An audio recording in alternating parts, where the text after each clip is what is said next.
बंदा रोता है तो अल्लाह अपने फरिश्तों से कहता है जमीन पर भेजकर कि फलां बंदा फला जगह पर बैठा है और रो रहा है, उसे तसल्ली दो, उसे चुप करवाओ। फरिश्ते आते हैं, जमीन पर उतरते हैं, उस इंसान को चुप कराने की कोशिश करते हैं, लेकिन उसका गम उसकी जात से बढ़ चुका होता है। वो खामोश नहीं होता, वो रोता है, चीखता है, चिल्लाता है, उसकी हिचकियां बन जाती हैं। फरिश्ते वापस जाते हैं और कहते हैं कि या बारी ताला, वो इंसान चुप नहीं हो रहा, वो रोए जा रहा है। जाने उसे ऐसा क्या दुख है, ऐसा क्या गम है जो उसकी जात के अंदर मौजूद है कि वो चुप नहीं हो रहा। हमने बहुत ज्यादा उसे चुप करवाने की कोशिश की, बड़ी कोशिश लगा ली, लेकिन वो खामोश नहीं हुआ, लेकिन वो चुप नहीं हुआ, वो मुसलसल रो रहा है।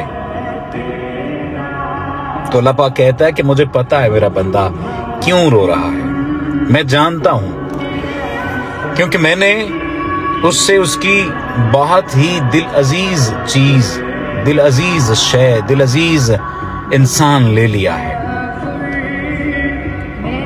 और उसे इस बात का गम है, और इस गम की वजह से उसका कलेजा फटा जा रहा है और वो रो रहा है। लेकिन मैं ही अपने बंदे के दिल में ये बात डालूंगा कि उससे बेहतर अता करूंगा जो उससे छिन गया है।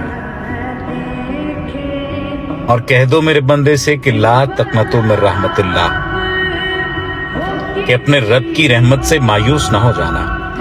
अब जब मैंने ये तहरीर पढ़ी